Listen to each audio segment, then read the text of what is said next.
परम प्रेममय श्री ठाकुर अनुकूल चंद्र श्रीमुख निश्रुत पवित्र नारी नीति ग्रंथ पाठ मोर कथा गुड़िक जदि तुम केवल कथा और चिंतार खराक मात्र हुए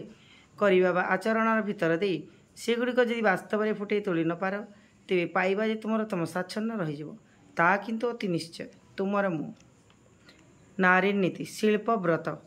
मोर मन हुए व्रत भितर यही व्रतटीर अनुष्ठान करने प्रत्येक स्त्रीलोकर ही अवश्य कर्तव्य सेठी होची शिल्प व्रत एपरी किसी अभ्यास करने दरकार जहा खटाई अंतत पक्षे तुम्हें निजे अशक्त हेले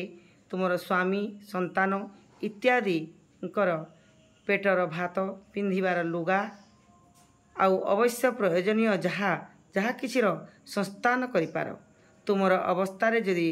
अनटन न भी थाए तथापि तुमर किसी उपार्जन संसार को पढ़ौकन स्वरूप देवा ही उचित एथिरे आत्मप्रसाद लाभ करिवो अन्यर गलग्रह हेबार भय रहिबो नाही ताच्छल्यर पात्री हेबो नाही आदर और सम्मान अतुट रहिबो शिल्प कहिले किंतु श्रम शिल्प आउ एटी बाद दे लक्ष्मी व्रत संभव कि ना जानिना। वाणी संख्या 40। जय गुरु जय गुरु।